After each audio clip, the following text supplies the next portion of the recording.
တောင်းဖြက်အော်ဟဲအားပေးနေကြသည့်အားကစားကွင်းကြီးအတွင်းအနီရောင်မက်ခစစ်ဝတ်စုံဝတ်ဆင်ထားသောဟွာရှက်စစ်တီတော်ဂျိုယူရဲ့သည့်ပြိုင်ဘက်အနောက်အုပ်စုရောဘောစစ်တီကိုပခုံးကျော်အားကုန်ပစ်ပေါက်လိုက်သည့်လဲပြူသွားသောပြိုင်ဘက်၏အနောက်မှနေ၍လဲပင်ကိုအမိအယနောက်ပြန်ချုပ်လိုက်ခြင်းတွင်ကြီးညာသူ၏ရင်ခုန်စိတ်လှုပ်ရှားဖွယ်အတန်သည်ကွင်းတစ်ခုလုံး၌ဟိမ့်ထွက်သွားသည့်စက်တိုက်ရှုံးနိမ့်မှုများကြောင့်အကြက်တဲဆိုင်နေသောဟွာရှက်နိုင်ငံအတွက်ဒါဟာပြောင်းလဲမှုတစ်ခုဖြစ်လာတော့မည်လားထိန်းချုပ်ခန်းထဲမှစစ်တပ်မှုကြီးဝန်ကူးသည်လည်းဒီနိုင်ငံ၏ကံကြမ္မာလူပွဲအနိုင်ရလက်ကိုမျှော်လင့်ချက်ကြီးစွာဖြင့်ကြည့်ရှုနေသည်သို့သောကောင်းမွန်သောအခြေအနေသည်ကြာရှိမခံခဲ့ပါထိန်းချုပ်ခန်းကွန်ပျူတာမျက်နှာပြင်တွင်စွမ်းရည်မလုံလောက်ပါဟူသောနေရဲသည့်တတိပေးချက်များပေါ်ထွက်လာသည်ဤပညာအရာရှိမကစစ်ဝတ်စုံ၏စွမ်းရည်သည်အလွန်ဆုံးစက္ကန့်30သာတောက်ခံနိုင်တော့မည်ဖြစ်ကြောင်းစိုးရိမ်တကြီးသတင်းပို့လိုက်သည်ပင်မစွမ်းအင်နှင့်ပဲ၏နက်ဖျားစွမ်းအားအထောက်ပံ့မရှိဘဲယခုလိုတိုက်ခိုက်နေရခြင်းမှာသူတို့အတွက်အကန့်အသတ်သို့ရောက်ရှိနေပြီဖြစ်သည်စွမ်းအင်ကုန်ခါနီး၍ဝတ်စုံမှမိဘွားများထွက်လာတော့လဲကျိုးရွယ်သည်လုံးဝလက်မလျှော့ခဲ့ပေပရိသတ်များ၏ကျိုးရွယ်ပဲ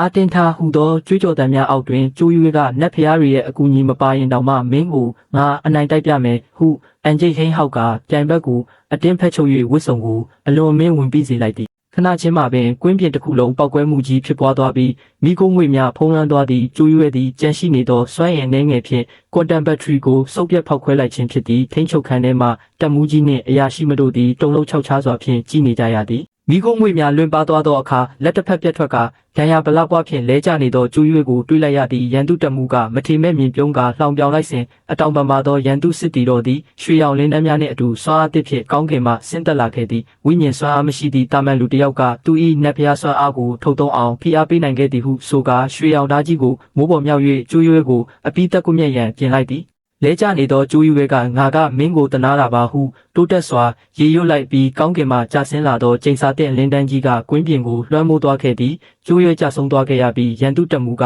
အနိုင်ရရှိမှုအတွက်ရေမောအောင်ပွဲခံသည်ဟွာရှက်နိုင်ငံ၏ကံကြမ္မာစွမ်းအား30ထပ်မံကျဆင်းသွားက6လအတွင်းအရင်အမြင့်များအပြီးတိုင်ခန်းချောက်တော်မီဘေးဒုက္ခနှင့်ရင်ဆိုင်လိုက်ရသည်တပ်မှုကြီးဝန်ကူသည်ဝမ်းနဲ့ဒေါသထွက်စွာဖြင့်လက်တီးကိုကြစ်ပါအောင်ဆုပ်ကာကျေပြောက်စီမံကိန်းကိုအမြင့်ဆုံးဦးစားပေးဖြင့်စတင်ရန်နှင့်နေဆက်ဖြတ်ကျော်အချက်ပြလိုင်းကိုမဖြစ်အောင်ရှာဖွေရန်အမိန့်ပေးလိုက်တော်သည်